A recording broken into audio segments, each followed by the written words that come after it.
All right, we are on the air. So welcome to Faces of Stone. Faces of Stone.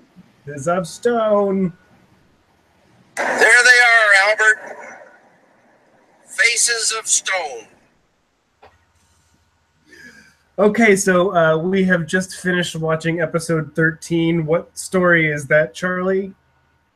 So for those of you watching, if you haven't seen Twin Peaks up to season 3, episode 13, spoilers lie ahead. All right, let's dive right in. Faces of Stone panel. All right. Okay, first question, and this is just something Noah and I went back and forth about, and it could totally be nothing. And I didn't have my glasses on yet. Okay. Who knows? But did we see less of the fuzzy, misty Laura than we usually do? Did we go through her faster? I think something was different there. It was... Or was I just not wearing my glasses? I don't think it was... I don't know if it was less of her or if it was that the zoom on her was different, but I felt like there was something noticeably different in that opening Laura sun thing. Okay. The sun was maybe in a different place than it normally is, or Laura was... I felt like something was somewhat different. And along those same lines, before I forget, I mean, every episode has that little Ranchero Rosa or whatever logo that it starts off with that's slightly different. Yep. That seems to correlate somewhat to what may be unique about that particular part. And this time the ring was green. This time the ring was green, and I think the ring was a more prominent part of that logo than usual. And yes, we were wondering, are we just questioning everything we see so intensely now that we're imagining discrepancies where they don't exist? But it felt like the opening sequence was slightly different tonight. You know, along those lines, something I don't think this is necessarily happening, but it's made me realize something that theoretically a company like Showtime in tandem with someone like David Lynch could do if they want, which would be to air an episode like they do tonight, afterwards change something slightly, and every time anyone watches it after that, there's something a little bit different so that people remember it one way, and the next time they watch it, they're like, oh no, that's not what happened. You remember it then. You could just keep changing things like that and never announcing it, and people would just be confused as shit, and it would be great. Anyway. They would be like looking for meaning in every single change, because why bother to change it if it doesn't mean anything? Right. You know. Okay, so what did we start off with today? What was the first thing that happened after the credits? Lucky Seven Insurance. Anthony calls Mr. Todd. Oh, because the fucking brothers are doing the conga line. Right. With and Candy, Dougie. Sandy, and Mandy. Yes. Yeah, that was wonderful. They're sort of like a double happiness, magi bearing gifts, which are, what were the gifts?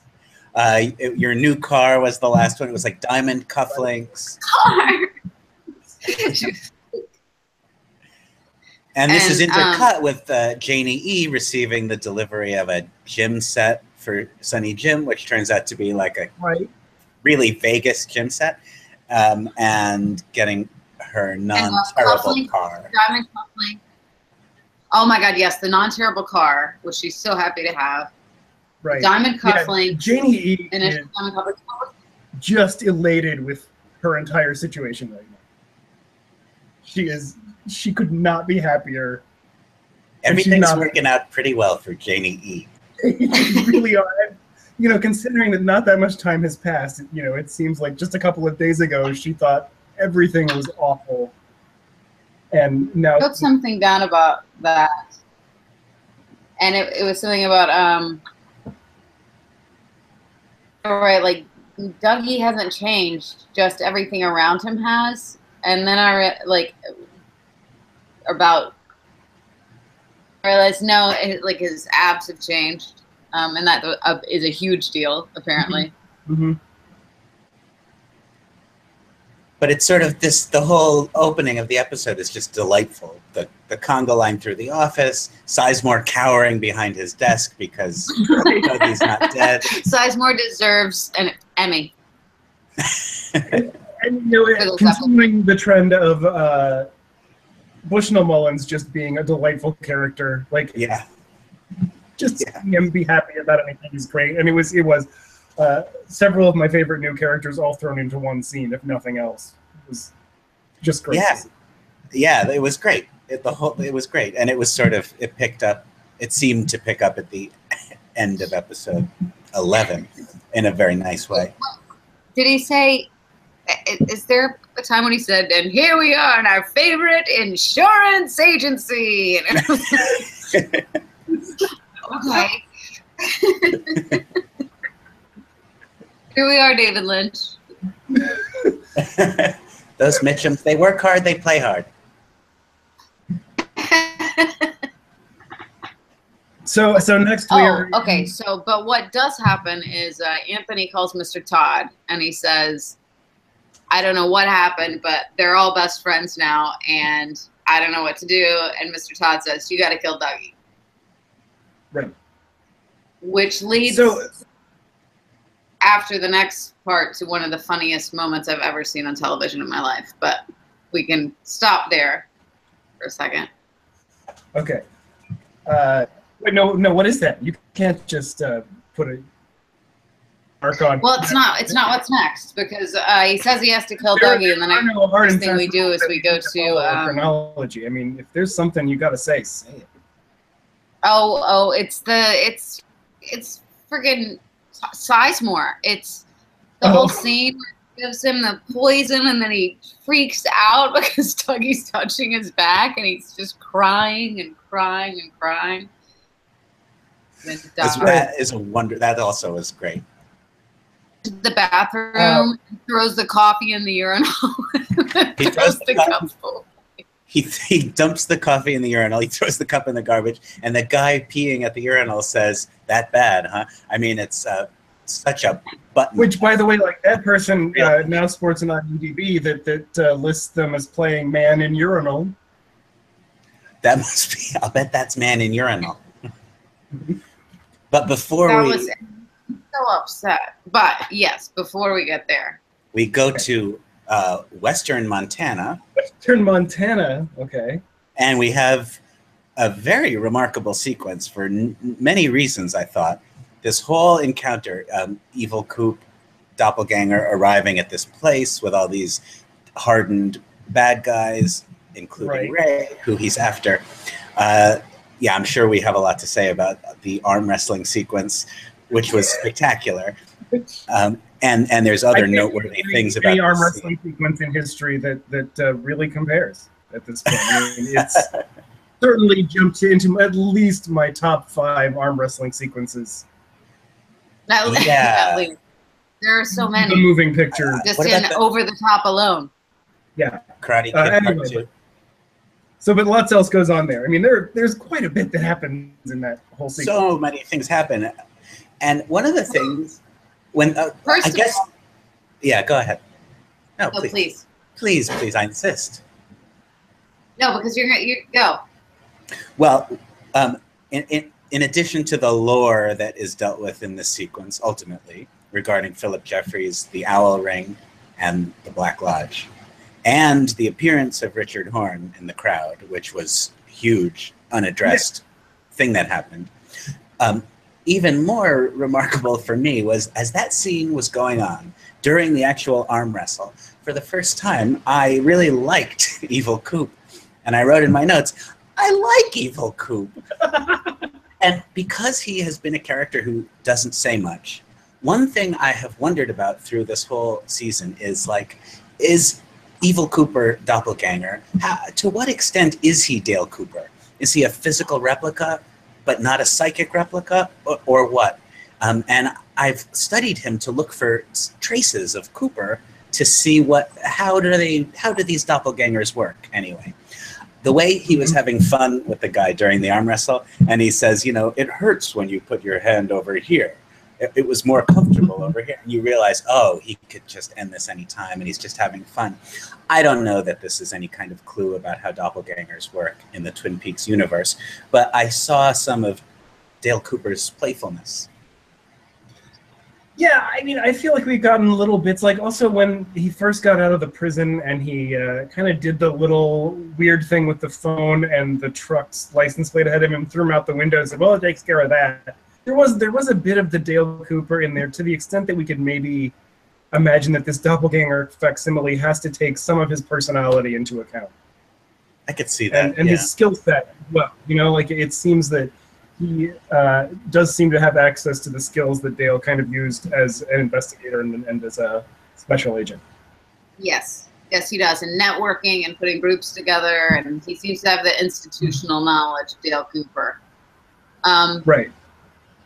Okay, I do have to say, as a woman, I've always been taught that if you get assaulted, one of the things you do is you take your palm and you shove it up somebody's nose, and it can go in their brain and kill them.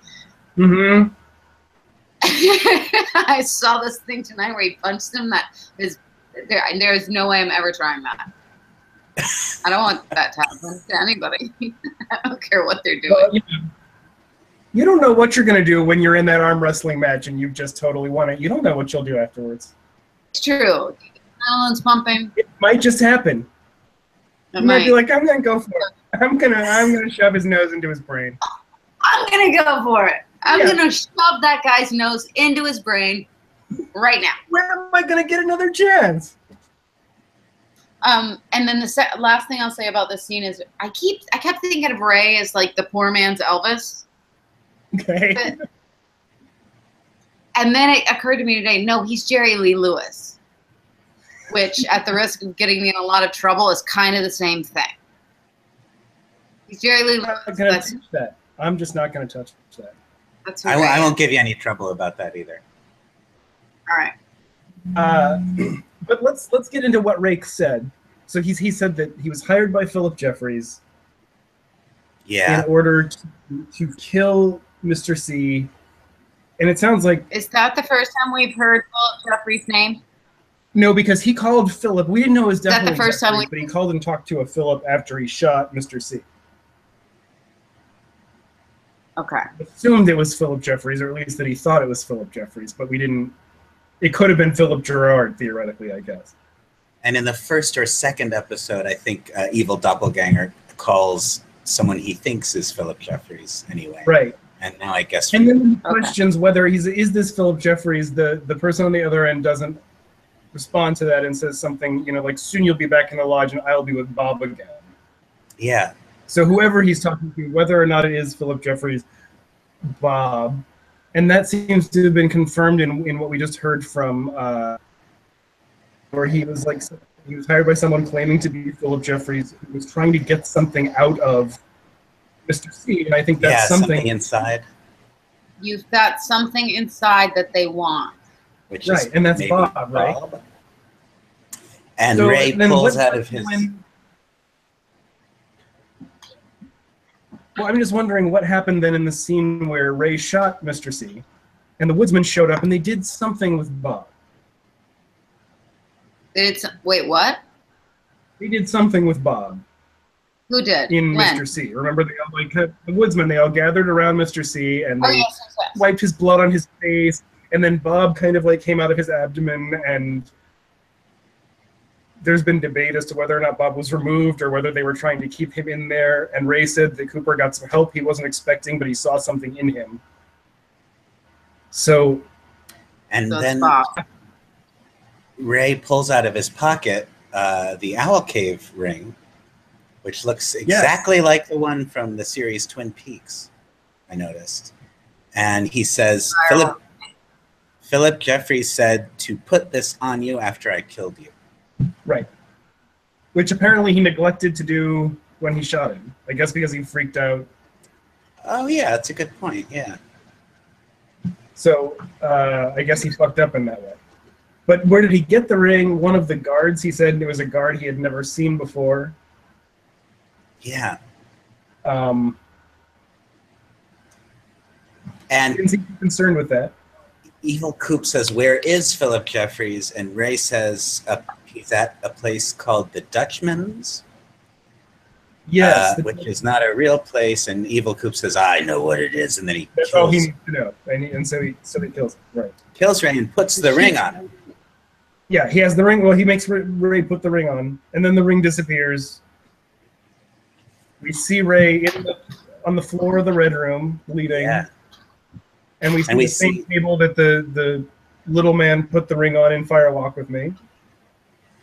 And then an arm, which I assume is Philip Gerard / Mike. It looked like his jacket anyway. Yeah. Right. And he puts the ring on the table. Right.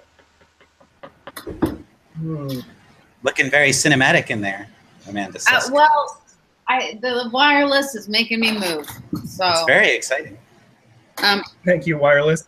I do have a question about that ring. The owl ring. Okay, it's written in huge letters. I think I just wrote that because I was all excited. Given in jail by guard, put on after they kill me.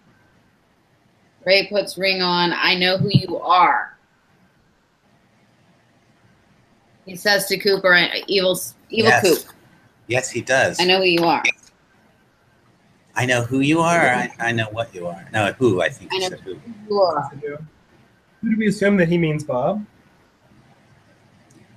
Or Cooper? He knows he's a manifestation of evil. Right. I don't know. And if Ray was, I don't know, if Philip Jeffries, so now it's kind of confirmed Philip Jeffries hired Ray, which it does seem like Ray is something other than just a hitman. He's been let into the mysticism of this, I guess, by Jeffries more than he's not just a guy who's been hired to kill somebody and doesn't know what's going on. So, I mean, but what is Jeffries' goal then? Is Jeffries doing literally what he really just wants to be with Bob? Is that what he's up to? Is that why he wants to kill this doppelganger to get Bob back? Or he's trying to get to the Black Lodge, right? Jeffries? Yeah, or the White Lodge.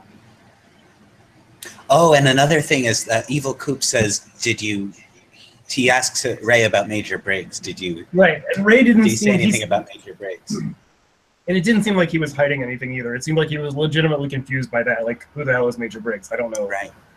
What this is about. So I mean, but Evil didn't get the coordinates he initially wanted, right? No, he did. They were in Ray's pocket. Right. We assume, that's going to go back to Jackrabbit's palace. Everyone is going to converge on this location. We know that the FBI and Diane have that, location. So I also assume Dougie Cooper has to get there somehow too. How's that going to happen? I don't know. Okay, I want to go back a little bit actually, and I want you guys to tell me what you think more about Richard showing up at that place. Yeah. So that was Montana, right? That suddenly takes Richard up to a whole new level of he's not just some petty thief shithead. No, he's involved in this. Although, like what exactly kind of criminal group is this where they're like, all right, whoever wins the arm wrestling match, guys, we've just got to do whatever he says. And they have this enormous room dedicated to... and they have like tank type cars in pretty much a hangar. But they're like, the arm wrestling, this is what determines leadership. I guess Richard Horne's presence there, among other things, that is kind of a connection between the Twin Peaks part of the story and Evil Coop. Because now a character has crossed over between those two storylines. Mm-hmm. And we have this new location in Montana, which I guess we're getting closer to Washington. And I mean, I guess also there's at least the possibility that Evil Coop is Richard Horne's father. And in which case Richard may or may not know that. Well, and it seemed... You had an interesting question, Noah, this week, which is, if Audrey's in Twin Peaks, why didn't the police go to her when Richard did this? instead Well, of why to Ben. hasn't anyone mentioned her at all in relation to Richard? Well, in her scene in this episode tonight, there was a suggestion that she is in some state and doesn't know who she is on some level. And right. I think we all felt that way too.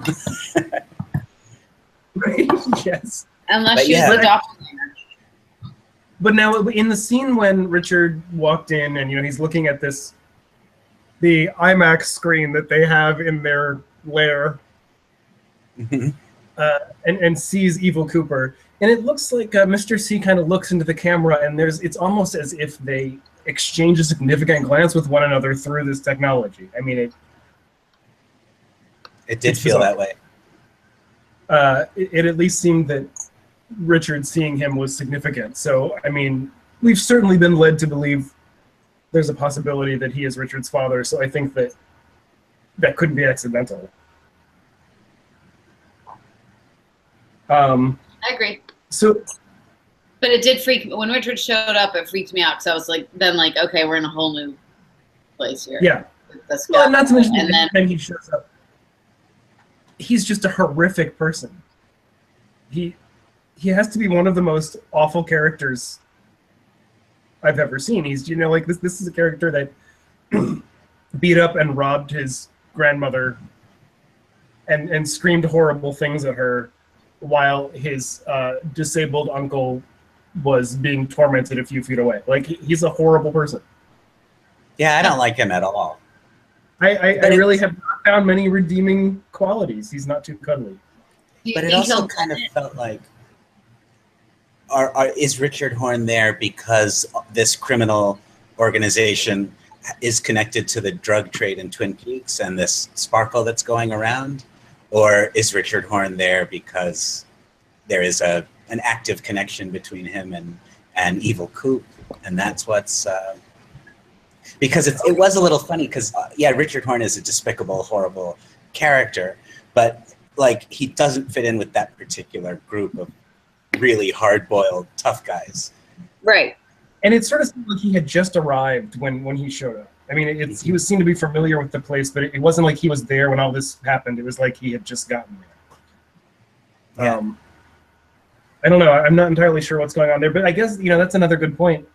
I have not really considered the possibility that there is an already existing active relationship between Evil Cooper and Richard. That they've been in communication and that Richard is under instructions from Mr. C to do certain things. I don't know. So can we talk about the Fuscos for a second? We got some I'm always happy to talk about the Fuscos. The boys. So first of all, I don't know, maybe I was misreading this, but they went, one of them came out of the lab room, and it just sounded like there was a murder going on in there. I assume that someone was watching a horror movie. Am I reading that right? I don't think so. I think it was just they were mom's invited us over for Sunday dinner. Hope there's not a murder. That's likely. And then in the back, there's all this screaming. And I think it's just this is Vegas. This is what happens. These guys are sitting there and they're these people crazy in the back. Okay. That's what I took from it. Noah, did you take the same?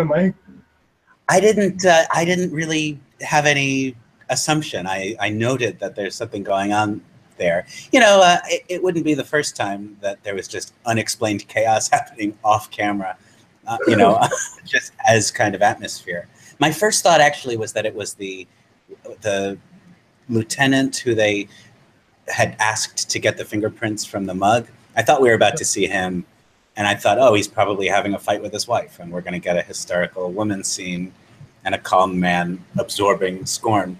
But we didn't get one of those. But we haven't had enough of that. I hope we get a lot more of that, because there has really just kind of been a tremendous deficit of that kind of scene in this. Yeah.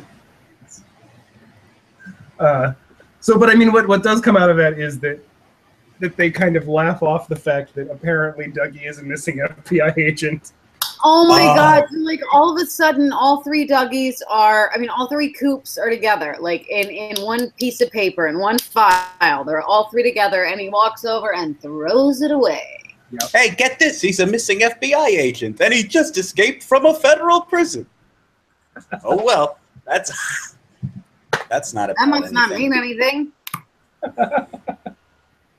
I love you, Fusco's forever. Especially since they're looking it up because it's so weird that they can't find any evidence of him beforehand. So for him to have been an FBI agent and all this stuff would make sense.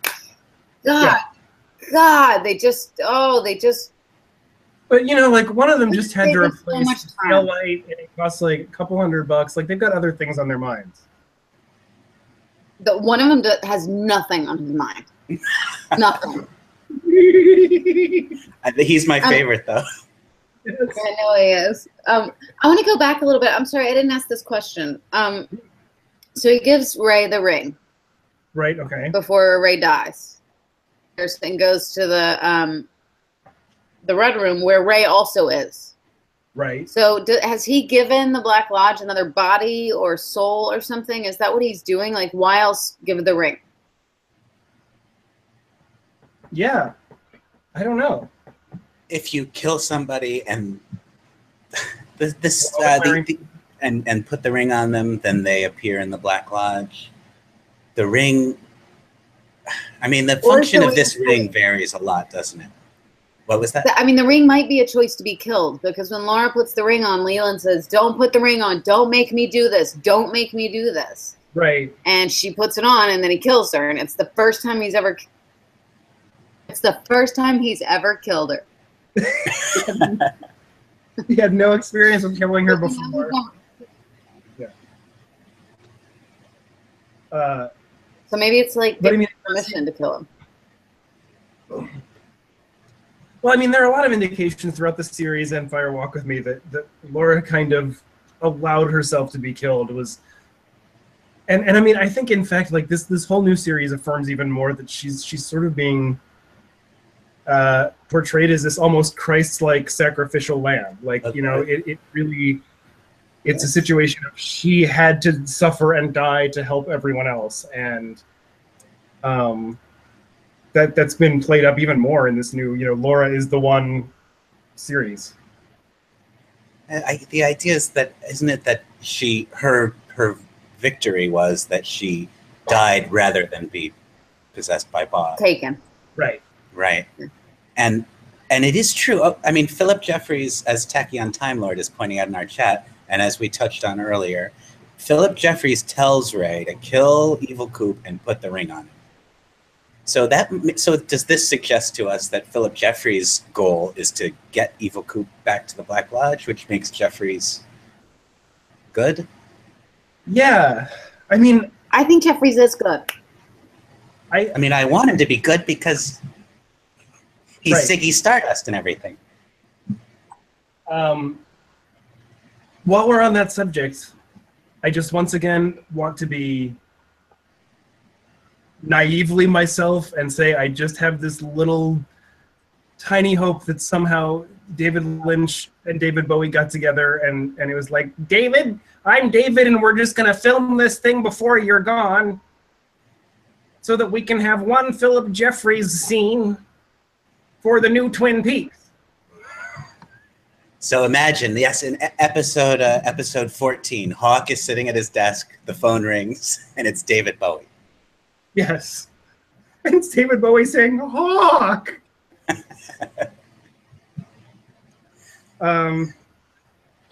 So wait, so then we go into Tom Sizemore's best performance ever in his life. But first he has his scene with the two cops where he asks for poison, and the detective, who I think his name was Clark, he says, "Oh, he's cracking. He wants to poison somebody. I'll call Mr. Todd." Right. Then there's a little thing with Hutch and Chantal talking about Mormons in the car. Right. they can have like 6 wives or 10. Yeah. 6 or 10. So Before we talk about some of the details there, I just want to point out that, you know, like, Tony trying to get Dougie killed hasn't even taken into consideration, like, how Dougie is almost dying constantly, and everyone must know this. You know, like, how hard would it be for Dougie to fall down a staircase and everyone be like, well, it's Dougie. Right. I mean, he can't open his car door. Yeah. He can do almost nothing without someone there holding his hand and pushing him to even sit down. He walks right into a glass door at one point. So you're trying to be all sly and poison this guy that, you know, just stop him from sticking his finger in a light socket. Don't stop him from sticking his finger in a light socket. Where he's so stupid, he's not even curious enough to, like, try something that's going to hurt him. Yes. Yeah. Anyway, so sorry, that's a diversion there, but so anyway, so he tries to get the poison from the cops. Size more. It's my hero now. This is like the best thing ever. I can't wait to watch this again. I cannot wait to watch this again. He puts the poison in. Well, first of all, they go to the store, which does have a pie in the sign. I didn't notice last time. And I don't understand why their pie boxes are so large, but maybe they ran out of. Well, usually they sell, you know, like a stack of like 6 or 7 pies, but he only got the 1 pie. Well, to me they do, but to him. Oh. It's like the boxes of pies in Defending Your Life that Albert Brooks gets from that restaurant. And the waiter tells him, I like you. I'm going to bring you some pies. And he winds up with these 2 huge boxes of pies. I didn't make that connection until just now. I did have a question. My notes say, who paid for that cherry pie? Oh, in episode 11, you mean? No, in this one. Oh, in this one, yeah. Right. I think the woman at Simon's, is that what it's called? I think she just kind of likes our Mr. Jones. Marc-Anthony. I also wrote. My next note is Barry being there. So you and I were kind of in the same place there. But. While he's you know, just ogling the pie, that's when Tony, you know, puts the iocane powder into his coffee. And then he gets there and he sees the dandruff on his jacket, starts kind of brushing it off, and starts kind of like squeezing his back. And so Tom Sizemore breaks down, loses his shit, starts apologizing, grabs a cup of coffee, runs into the men's room, throws it in the urinal, throws the cup away, runs back out, starts apologizing more. Then he's up in the damn office and he's been vomiting blood for weeks. He hasn't been able to sleep. And he's all this. He's like, I need to confess. And Cooper's like, confess. And then he just does. I think it really is some of the best television I've ever seen in my life. You laughed very robustly at when he first has they're sitting having coffee and with Coop, and when he first kind of cracks and he jumps up, I guess he's waiting for Coop to come back and he goes running up and he says, "Oh my God, I'm sorry, I never meant to hurt anyone." And Amanda Sisk lost it. I never meant to hurt anyone. You guys gotta go on. I can't do it. Well, it was wonderful. Oh, and also we get a little cut of Janie E. dropping Dougie off, and Janie E. just loves her life now. Well, and that car does look like it is a smooth riding pleasure mobile. It looks. Well, and the whole time she kept going, "We have terrible cars." And you know, like that's my new go-to expression for anything. You know, we are the 99%. Yeah, we have terrible cars. We also get a little cut before we forget of Shelley calling or getting a call from Becky. Right. Yeah. And it seems like for the first time, more or less, in this series, Shelley does something that's moderately well thought out. You know, she says, "Well, hey, why don't you come here? I'll treat you to something." I said good mom behavior. Yeah. And of course, Norma wasn't there to witness that. Norma has seen all the stupid shit Shelley has done, and Norma's lips have told us how disapproving she is. But Norma has her own problems, we Yes, learn. And we also get our first glimpse of Ed. Ed with the weird hair. Yeah. Yeah. I wrote down in my notes so I could remember this, Becky with the good hair. And I remembered it was Ed with the weird hair. Yeah. When Bobby comes over to talk. Go ahead. I was just saying, though, that, you know, like, but other than that weird hair, Ed looks almost exactly the same as he did the last time we saw him. I mean, younger. That man hasn't changed since Dune. But yeah, so Bobby comes and is briefly invited to sit down with them. And it seemed like Bobby was like, you know, hey, were you guys trying to get into another romantic entanglement after 25 years of awkwardness? I don't know if maybe I heard this wrong, but it seemed like Bobby said to Norma and Ed, we found some stuff that my dad left today. Today, yes, he did say today. So does that... we know. Yeah, what does this mean for our timeline? Well, okay, I think that in the last episode, the previous episode, I think we discussed, and I think we were right to discuss, that it seemed like we were having a time reset to a certain extent. In the situation that Dr. Amp was giving the exact same speech he gave before. Mm-hmm. And we were just seeing some other things happening. So I think that episode, at least parts of it, did not happen in the same sequence as everything else. I feel like everything in Twin Peaks happened at the right time together. But I feel like Las Vegas is just, it could be 10 years before this happened. But I feel like we've already seen we've seen a night since, you know, because Bobby saw the pea soup puking girl. Is this being supposed to happen after the piece? He's like, oh man, somebody shot through the window, and then Shelley went and kissed that guy that I'm pretty sure is selling weird drugs to teenagers. But now let me just sit down and talk to Big Ed.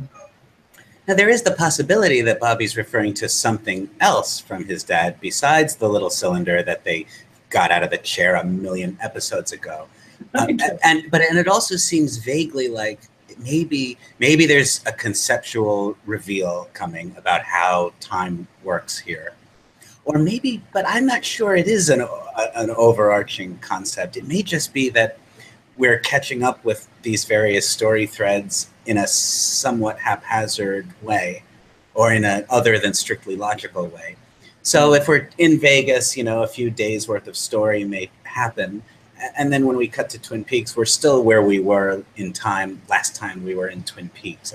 Like, it's not, it seems to me there's too many discrepancies. You know, there's too many things like mailing the room key, the Great Northern Key, makes its way from Vegas to Twin Peaks in the mail in what seems to be, at least approximately, a way that makes chronological sense.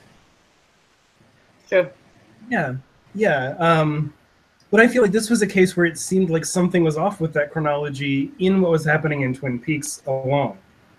Not just that in relation to what was happening in Vegas or Buckhorn, but what had been happening to Bobby and doesn't seem to be in sequential order.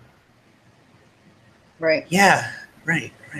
And there are some other things that are historically sequentially out of order, like, for example, in Fire Walk with Me, Laura discovers pages ripped out of her diary, and then she freaks out. She takes them to Harold. She's like, you've got to watch this. And now this, of course, all makes sense. We know that Harold ends up with that diary.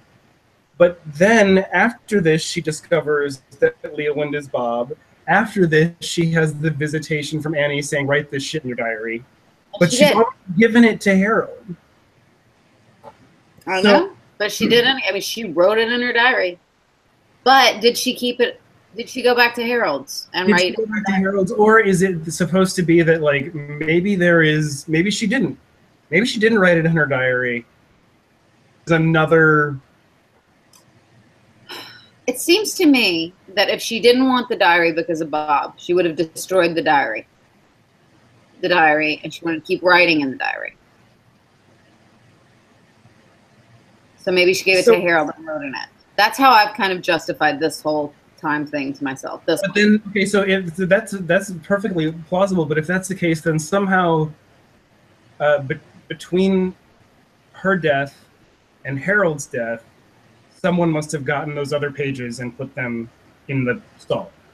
Well, that could have been Leland, and they described that as when Leland got taken in with, like, to be questioned about something, he just shoved them in the door because he didn't want to be searched or something. But how did he get them?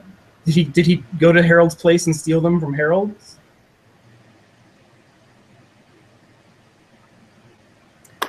So that right there got me stumped. I don't know. In the live chat on YouTube, Rosenfield10, who says this episode is one of the best, I think I agree. He says, or she says, parts 9, 11, 12, and 13 have referenced the day as the same day, September 29th. Other scenes in Twin Peaks during these parts have been all over the place. That's interesting. September 29th does seem to have been certainly the date that Hastings wrote on that picture of Major Briggs. I would like to say very quickly that we did see him on a panel at Comic-Con, and someone asked him, what date did you write down on that piece of paper? And, and he's so funny because he's not a fan at all. At all. He thinks Twin Peaks is really weird. And they like asked him if he liked the series, and he goes, I don't know, man. It's like really weird, right? And so they said, what date did you write down on that piece of paper? And he goes, I don't know. We filmed this like forever. I don't remember. All these people keep asking me, what date did you write down? What date did you write down? And I'm like, I don't know.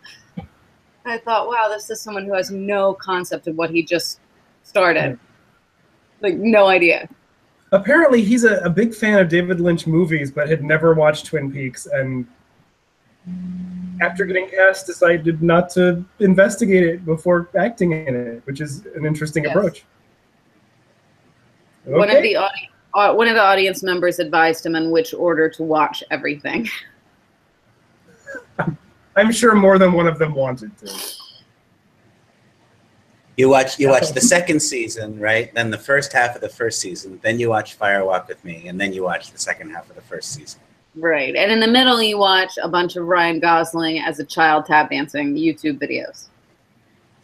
While reading The Secret Diary. Yes, it just makes everything better. Okay, so now Walter. Walter comes into the Double R. This Walter fellow. Right. Okay. Who is apparently Norma's business partner, franchisor. Right.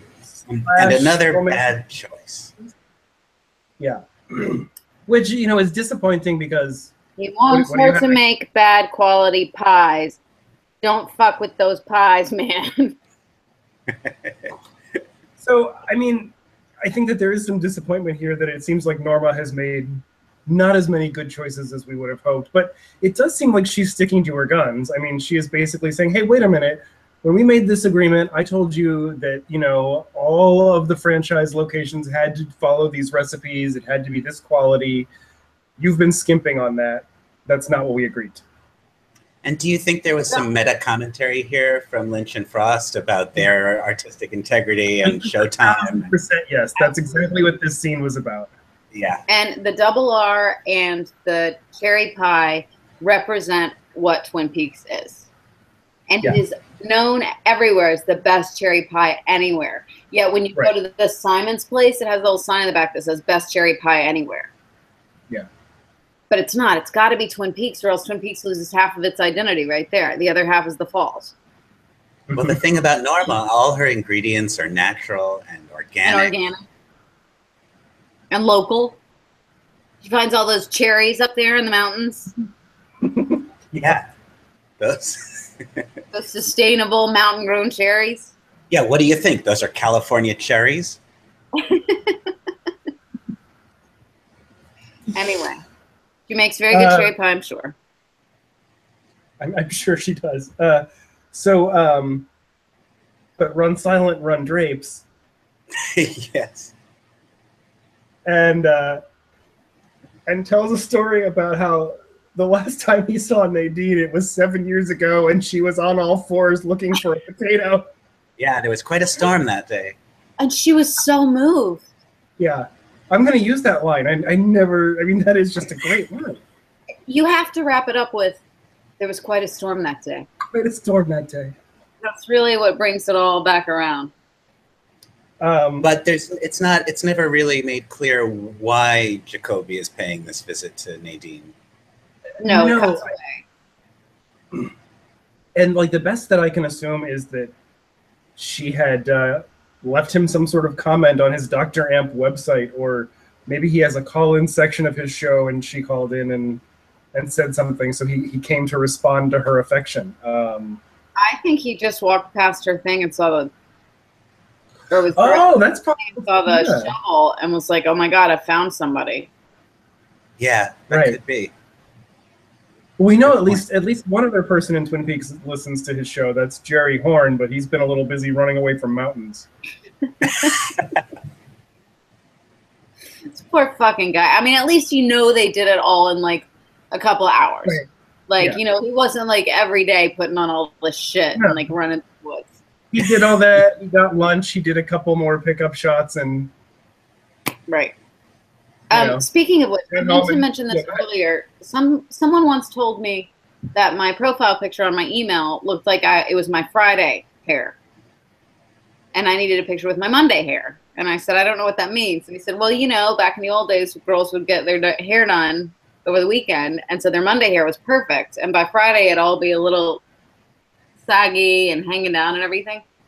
The girls at the beginning, Candy and everybody, they had Friday hair going on. did they? Their hair was all Friday hair. There was like some stragglers, but Candy was so happy it didn't matter.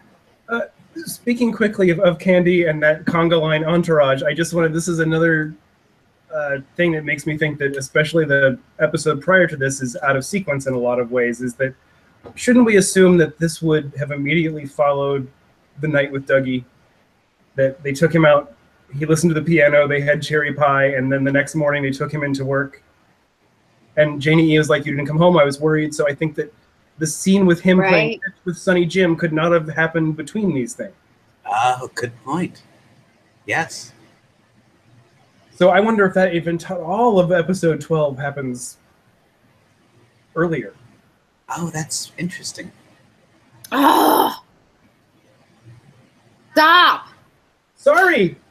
That does seem very viable, and you're so right about that Sonny Jim catch scene. It could not have happened between those two episodes. You know, David Lynch said, I think before the first episode ever aired, that you could watch these episodes in any order, and we all sort of like, oh, that's true. But maybe it's true. Maybe you can watch them in any order. I would be curious to see how that could play out.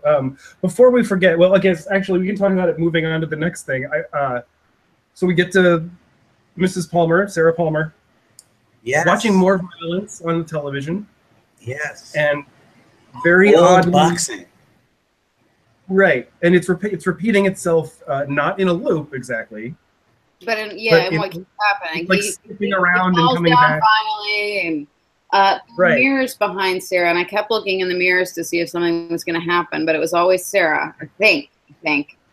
I did the same thing, and by the way, those are the same mirrors that made Bob happen in the story, because Frank Silva, who was playing Bob, was a set decorator who happened to be in the shot, and they were going to redo the shot, and Lynch was like, "No, it's great. We'll keep him." Who knows? Maybe he'll be the villain. That's the entire key to the mystery. So anyway, while we're on that subject, I just want to talk about her scene in the previous episode, which we talked about last time, but watching it a second time and thinking about it, if nothing else, I think we just need to give some kudos for the performance she gave there, which is just unsettling and wonderful. She's amazing. She's just. I was talking to Noah about her earlier, and saying that one of the reasons she's so arresting is that she allows herself to be so unattractive. Right. which makes her so And cute. she can be a very beautiful woman. Like in a lot of other films, she has been like very elegant and striking, and she really can let herself be terrifyingly ugly as Sarah Palmer. And her emotions like are just so ugly. Yeah, they really are. They are raw and bare and uncomfortable, and I thought that scene with the turkey jerky was a perfect example of it. Really good. And you know, like, also attests to this thing where he makes you very uncomfortable, and you're not entirely sure why. I think it's because we don't quite get why this situation has been the thing that sets Sarah off, and that adds to our discomfort. And it's wonderfully done. So, what was going on with these boxers?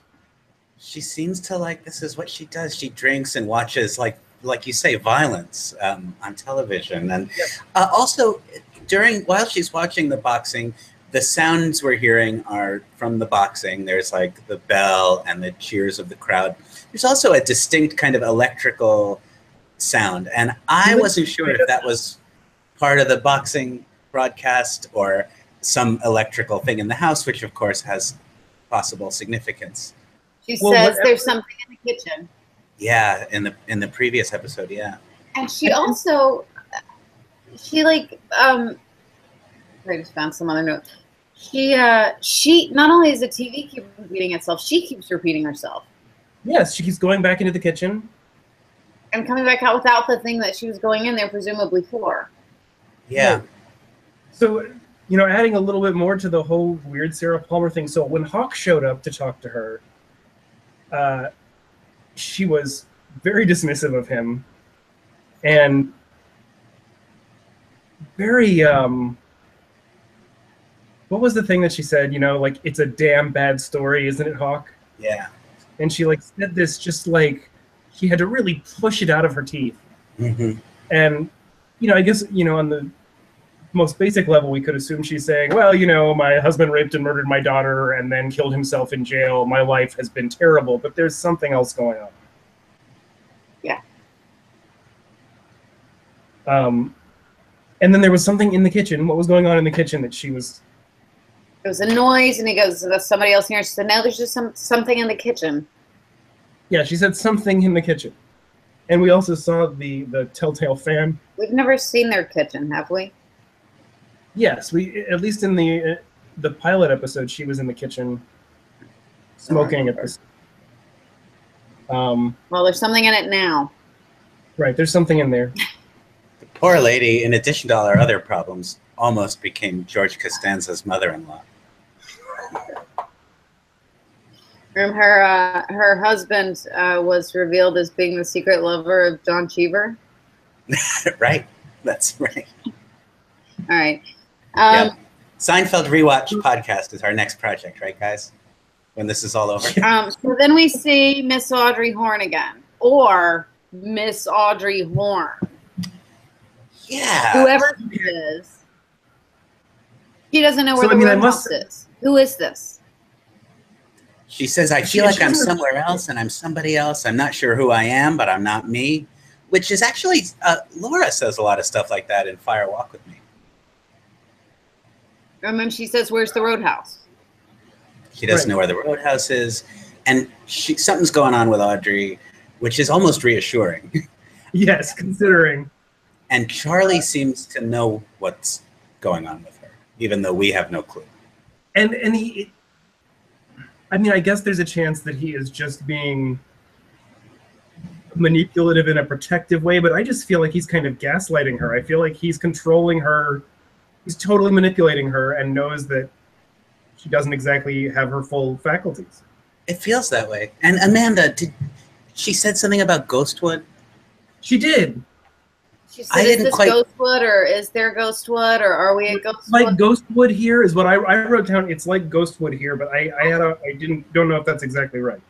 I said to Noah, I gotta watch this scene like 5 or 6 more times. I have no idea. So much shit was going down when he said the little girl who lived down the lane and she had such this. Yeah, she was really struck by that. And by the way, I just today got my my button to or my pin to the ghostwood appeasal to save the weasel. Very nice. Very Yeah. nice. Uh, Put that on Evil Cooper after you kill him. we'll do. But yeah, this scene, I feel like the previous scene with Audrey in the last episode, I think none of us were expecting that. We knew we weren't going to get exactly what we were expecting with Audrey, but the last thing we expected was something seemingly unconnected to anything other than some very minor characters we didn't know much about. And a seemingly disappointing reveal of a beloved character, Mhm. and also a female character with agency who we always expected would go on to great things. Right. Or certainly be more in control of her life than she appears to be. Right. And I think that this scene in this episode, at least, I felt like we had a little bit more to chew on, enough that I felt less uncomfortable with Audrey's role in this series. Yeah, I we felt don't. like there's much more to learn. Yes. We She's still not don't know.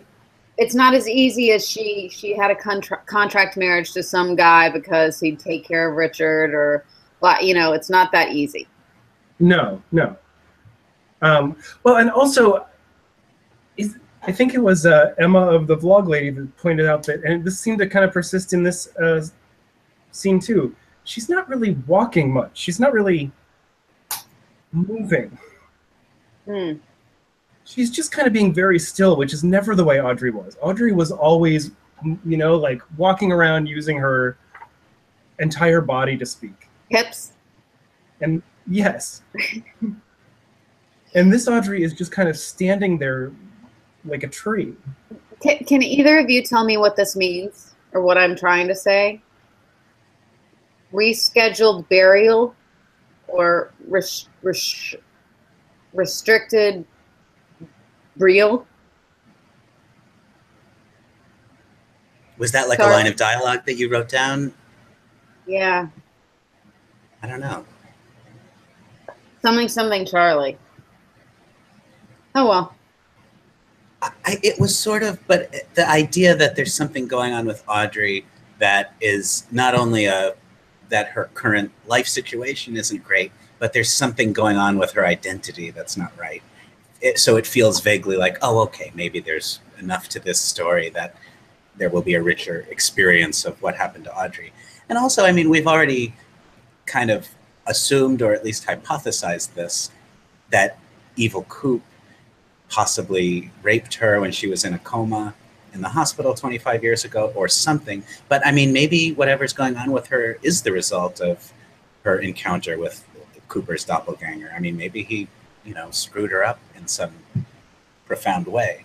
Right. There was, I don't remember exactly what moment it was or what happened in this scene this evening that did make me think, wait a minute, maybe there's a chance that this Audrey storyline is kind of more directly related to the central lore of Twin Peaks than I would have assumed last week. And I don't remember what that was that made me think that. I guess it could have been, the Ghostwood line, but it seems like it was that, something. and that she doesn't know where she is, and she seems so confused. Right.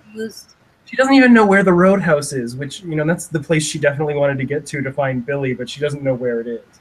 And she's and she's just so confused. And we still don't know if she even knows that Richard is her daughter, or is her son, and if indeed. We definitely know that Charlie has power over her in some way. Yeah. She wouldn't put up with it. And I seriously don't think that it's benevolent. I don't think it's like he's, she's sick or, has some sort of mental problems and he's taking care of her. I don't buy it. It seems like he's using her.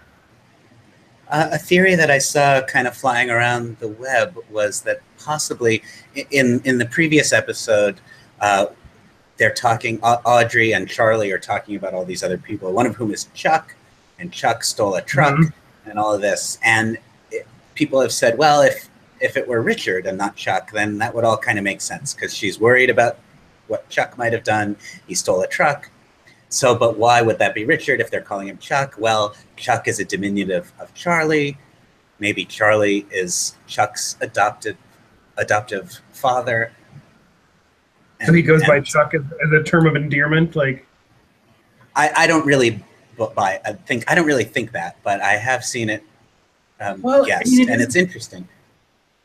Because I do remember thinking when I was, like putting all those names together and what happened when to whom, it did seem like, well, it was Richard that borrowed that truck, though, right? Like, not Chuck. So did Chuck? I initially thought, is Chuck like an extra person here? Did Chuck borrow it from Billy, give it to Richard? Richard ran over the kid, half-assedly wiped the blood off the grill, gave it back to Chuck, who then returned it to Billy, who then evaded Andy on Sparkwood in 21, theoretically to get killed in his farmhouse.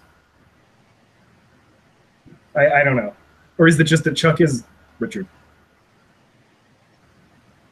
Why? What do you mean, why? I mean, hey, I've got a question about this whole Twin Peaks thing. Yeah, what? Are you confused about something? I mean, I think it's all pretty self-evident. Well, it started with the credits. So then we see Ed at the gas farm. Yes. Ed with the good hair. And he, right. Oh, no, actually, something happens first. Oh, I skipped over. Hurley WTF is what I have written down. Oh, okay. So you recognize that song, right? Of course. Because we heard it about 35 times in season 2. I wish he'd had a blonde and a brunette singing with him. It would have made things better. Why do you say that? I don't know. It would have made it mean something, like, to me. It would have been Donna and Laura. But it's supposed to be Donna and Maddie. That's who sang that song with him in the show. Right. But Maddie was Laura to him. A better Laura. Yeah. She was the surrogate Laura in a brown wig. I mean, but I mean, it's so weird. Like, he was just kind of like, we've seen him. This is the second time we've seen him in the new series, right? And the first time was him showing up and Shelley's friend being like, oh, he's cute, and she being like, yeah, he was always been cool. He got in an accident, but he's always been cool. That's it. And then now he gets up and sings the song that he weirdly. He's been singing for 25 years. Yeah, he has one song in it, and god damn it, he's gonna sing that song. And they're like, Hurley's coming again tonight. Oh. But then there was the girl who was very moved by it, and she wept. Now, I assume that's the same girl that was into him in the first introduction we had to him, right? Oh, friend. I don't remember, but that would make sense. And I just want to also point out that I think, if I was reading correctly, that the tattoo on her arm said 7663, and we can expect that to play a major role in something, I'm sure. I knew it said 766. It could have been 7668. It's, what is, so he's eating chicken soup, this Ed guy, Ed with the good hair. Right. Yeah. And he's eating chicken soup. What is he burning? Who's giving him something? Yeah, I don't know what he burned. And I mean, I also just want to quickly point out the bear with me, the bear head. Just bear with me. I'm just another pun, yay. But yeah, I don't know what he's burning. I was confused by that too. I do want to say though, with this end scene, I was really happy that we got a Roadhouse song, and then instead of that being the closing was just Ed there kind of looking out on his gas station. I thought that was beautiful. Yeah, I thought it was nice, and I was glad to break the pattern. I mean, it hasn't been every episode, but when we see the Bang Bang Bar neon, I sort of get a little apprehensive now. Like, oh, I guess this episode is just gonna dribble out into oblivion now. So I like when that formula gets mixed up a little. Certainly the James Hurley performance was something different from the other performances we've seen at the Roadhouse as far as its connection with the series. Do you all think that Bobby perhaps gave Ed a piece of paper about what they were going to do? Like maybe Bobby's a member of the Bookhouse Boys now. That is a very good, I think you're 100% right. Because, I was just wondering when we saw it, and about the Bookhouse Boys. Like, we haven't seen a lot about them. I also, apparently someone asked Mark Frost if Carl Rodd is a Bookhouse Boy. And he said he's the original Bookhouse Boy. I like that. Yeah, and someone also pointed out that the little Volkswagen van that he can call by, tooting an antenna. Yes. That the license plate of it could be read as saying Zone Boys. So the Zone being Hastings and Ruth Davenport's name for the other dimension that they could be the Black Lodge or the White Lodge or the waiting room or Wendy's. Yeah. I think it's time for Noah. Oh, are you suggesting, Amanda, that we may have reached time for Theses of Stone, our very popular predictions segment where we say what's going to happen on the next episode of Twin Peaks. So what did we say last week? What were we wrong about last week? Well, I'll tell you, Marc-Anthony. I'll dig out the old index cards. Oh, wait. Sorry, First, what? We have an interesting comment that I just want to point out. Oh, yeah. Rodrigo said that Ed was burning a note to Norma.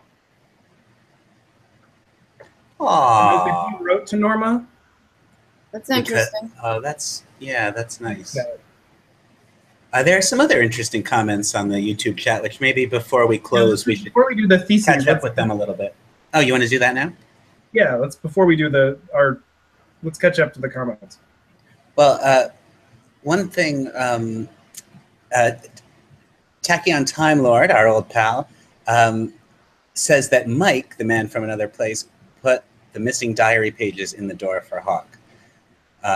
That's interesting. I mean, that's certainly a possibility, and because he was there, yeah. He was certainly at the station, and he was in. I don't know. I think he was definitely in that same stall, if I remember correctly. I think the bigger question there is, where did he get access to those pages? Did he take them from Harold's place after Harold killed himself? Hawk says earlier that Leland did it. I mean, and that's not saying that Hawk knows, but he said Leland. Hawk's best guess. His best guess. Yeah. He guesses, yeah. And Tachyon also thinks that Hastings wrote 920 on the Briggs picture, but said 929. We thought so too, and we went back and we looked, and you can see how he would write 929. It's like a... Yeah. It looks like a 0, and it's very confusing, but I do think there's a stem on it, and it's a 9. And it's a sloppy 9, but yeah. And Rosenfield 10 makes another very insightful point. The Rancho Rosa symbol at the beginning was part green, and it had that green ring that we discussed. He's connecting that with the Owl Cave ring, which makes great sense. That's really good. He also, and I'm saying he, it's Twin Perspectives. That's who Rosenfield 10 is. I've watched your broadcast, guys. It's great. Hi. Thanks for talking to us. Another great suggestion, which is that Bushnell Mullins should move to Twin Peaks and court Sarah. I couldn't agree more. I would love to see those two get together. He would smack her into shape in a second. I don't mean that literally. I don't mean he would smack her. Okay, I was gonna say we really had our fill of. I don't see him being that kind of guy. I would love it if they wound up together, but I think Sarah's got to move to a new house. Yes, and the houses I can't put them up together. I can't put them up together, but the Laura Palmer house and the Nancy Elm Street house really do look a lot alike. And the Nancy Elm Street house has a bright red door. Yeah, like Dougie and Janie E. All right, sorry. Are there any other comments? Let's see. Tachyon wants to know whatever happened to Andy tracking down the truck, which is an excellent question. Good question.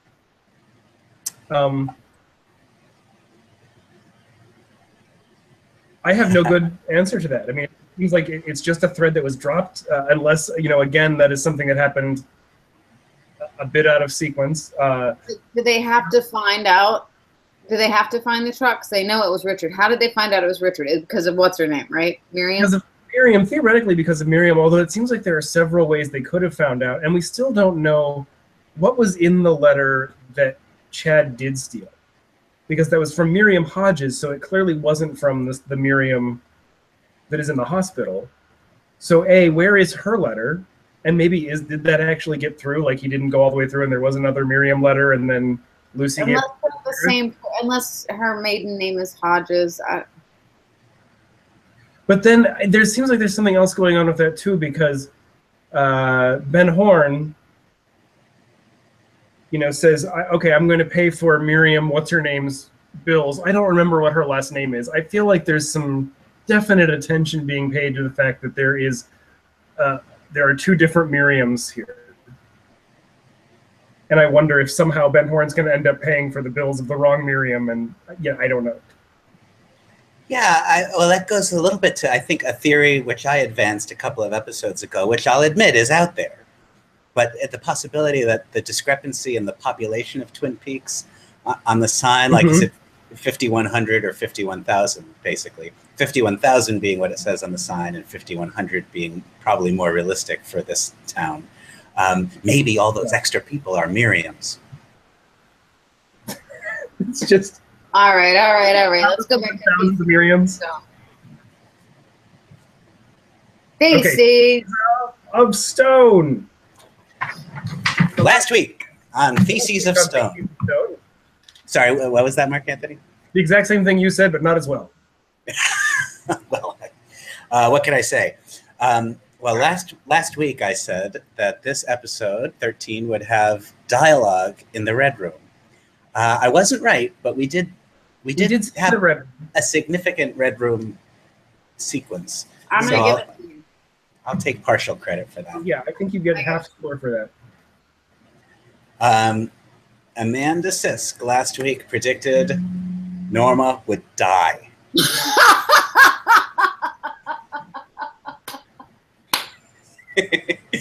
And this week she enjoyed that very much. I really didn't have anything to say last week, did I?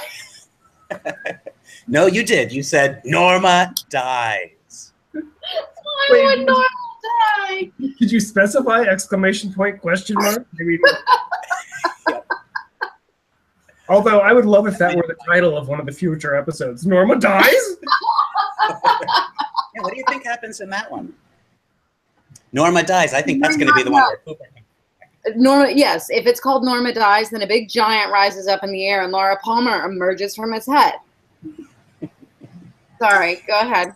Well, Norma didn't die. However, Norma did get presented with an opportunity to sell out her integrity as a pie maker and didn't. Which is close to death. She has already sold at least some of it. I mean, she's franchised her business. Yes.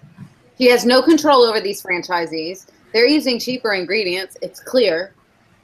And they got her name on it, and she doesn't even want to put her name on her own place. So Norma has experienced the kind of death. Good points all.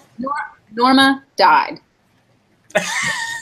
Oh, this was the one where Norma died. Yeah, tonight. She's dead. So that's last week's prediction. It's next week when they open the show and somebody goes, well, Norma's dead. You missed it by one episode. Go ahead. It happened while Dougie was playing catch with Sonny Jim. Yes. What was it? Okay, so now we have to predict what's going to happen in episode 14.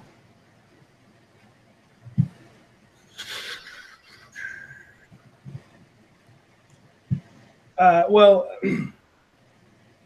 I think I'm going to go ahead and say this will be Jackrabbit's Palace. We're going to get to Jackrabbit's Palace. Bobby just brought it up again in this episode. I think they're going to head out there.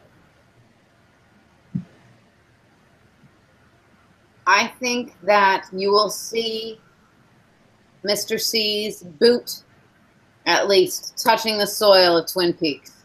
Ooh. Now, will this boot be attached to Mr. C, or is someone just going to carry his boot? Norma is wearing it. Walks across the county, the Twin Peaks county line, and falls so that the boot. Yeah. I hear it. But take this boot. Hi. Okay. All right. So to sum up, Mhm. this week's Theses of Stone predictions. Marc-Anthony, I'm reusing these cards because I'm not prepared. Marc-Anthony guesses that in episode 14, we're going to make it to Jackrabbit's Palace. I think we all assume Jackrabbit's Palace is also the coordinates that the FBI has been tracking and that was on Ruth Davenport's arm and all that, and that Evil Coop wants. That is Jackrabbit's Palace, right? We assume. Amanda Sisk predicts that in episode 14, Mr. C, or at least his footwear, will arrive in the town of Twin Peaks. He is certainly getting closer. No, wait. I just want to say this now for the record, Amanda. If It's a trunk Mr. of C his shoes. shows up, yeah. If it's like a hat or a coat, shit, you get nothing. No, it's like the Great Northern is there, and they're like, "What's this? What's this trunk?" And they're like, "It's full of the guest's shoes. You need to put him in his room." I get all the credit. Well, you remember how Okay, yeah, Cooper's fair shoes didn't come with him when he went through the electrical That's outlet true. and left the lodge world? There Right, is Mark something Anthony? about footwear and whether it makes it over the dimensional line with you. Philip Gerard was a shoe salesman. This Leo, when he was in a coma, used to spit and say "new shoes." You're There are blowing my lots of- mind.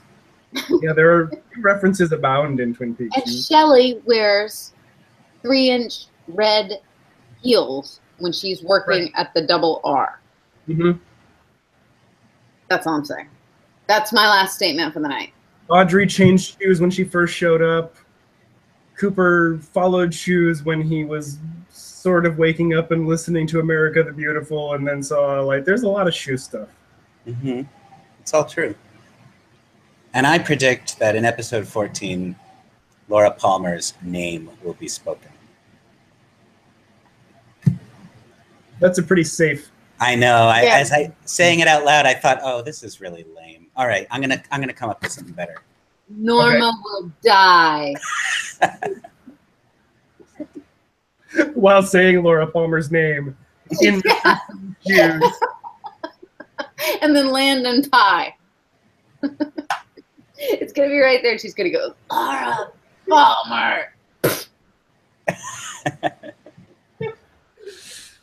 David Lynch, Okay. are you watching? I'll give you something else, guys. Here is a much less safe, much more unlikely prediction. In episode 14, Audrey will dance. Okay. Okay. Yeah, I think that's less likely. Thank you. You're welcome. Well, looks like that's all we've got today for Theses of Stone. Excellent. Ah, All right, so now we have just a few more episodes left, and I mean, quite a lot that theoretically needs to happen. yes, we've got 5 episodes left over the next 4 weeks. Right, and so the last 2 will be one after another. Yeah. The last night.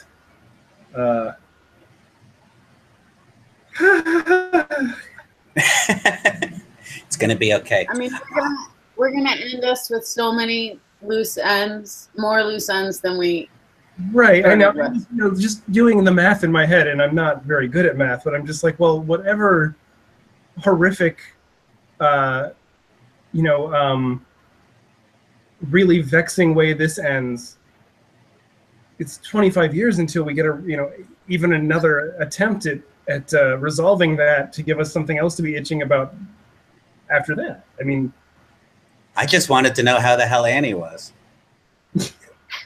which is mentioned once. And with that, Well, wait, can we just do a little overview first? I think we've already basically said it, but I just think this was a very strong episode.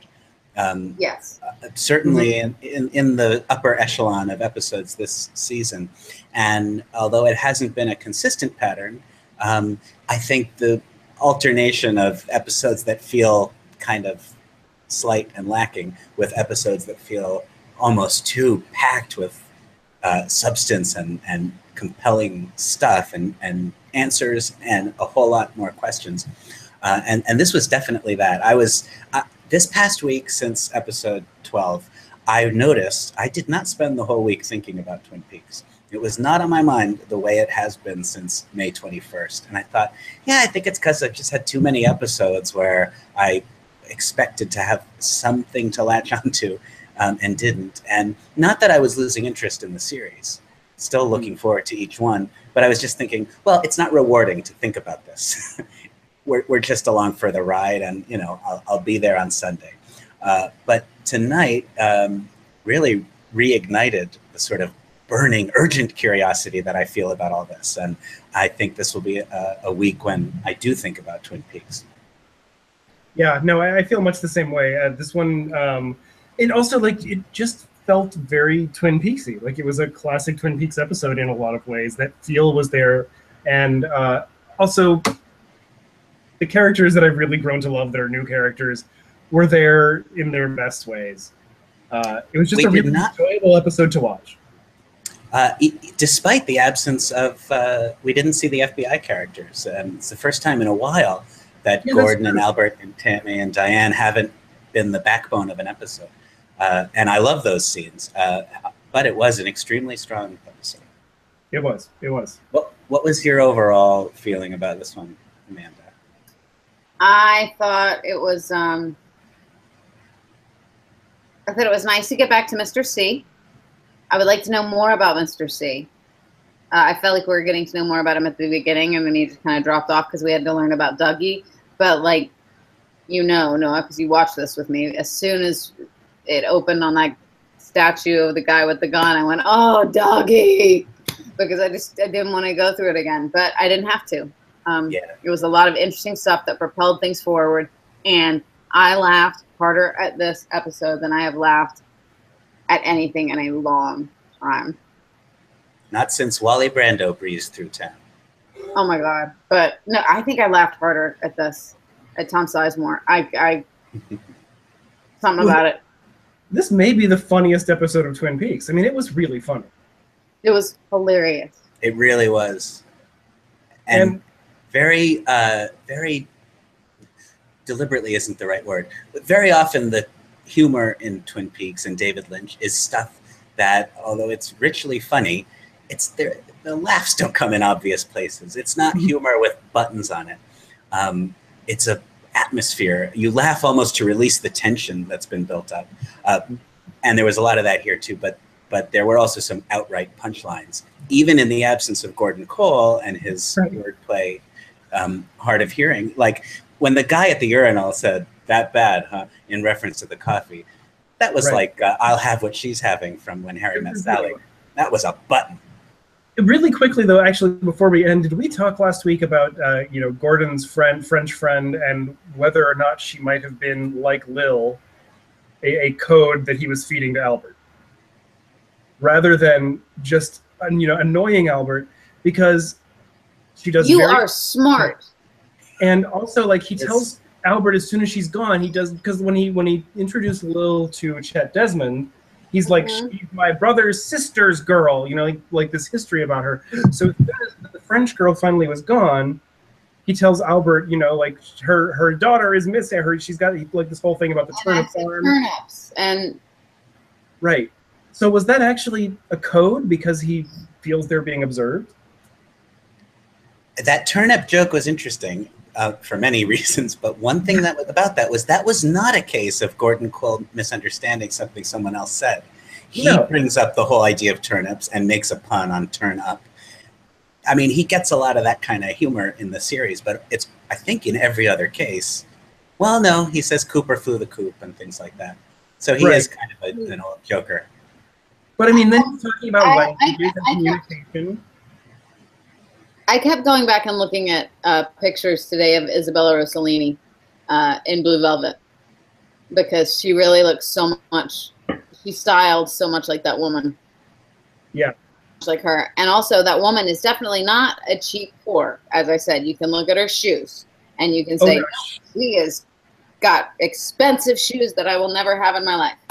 So, and she's like, I think that the part where she takes the wine and she, you know, goes to drink it and she is just like enthralled with the smell of it. Like, this is a very sophisticated woman. She is not. I mean, it could be that we're watching Gordon get buck, or it could be that, you know, we're watching a code. Like, you never know. But that's so interesting. It's never occurred to me. But either way, Gordon is loving the show. Like, he is, you know, like watching her get leave, and he is like, maybe Albert, well, definitely, almost certainly Albert is like, holy fucking shit, get it over with. But Gordon is just like, yay, now she's putting her shoes on. And when she puts on her lipstick, he's like, yeah. He just loves every second of it. He's with her and he's digging it. Just a little side note, I can't help but tell the story. Like, when David Lynch met Isabella Rossellini, the story goes that it was at a party, and he went up and talked to her and just thought she was so beautiful, and he said, you're just so gorgeous, you could be Ingrid Bergman's daughter. Wow. And yeah, anyway, and so she was, yes. And I think that one of his friends pulled him aside afterwards and said, you idiot, that is Ingrid Bergman's daughter. Wow. So okay, I guess that's it for this edition of Faces of Stone. We will see you next Sunday. Thank you for joining us, everyone.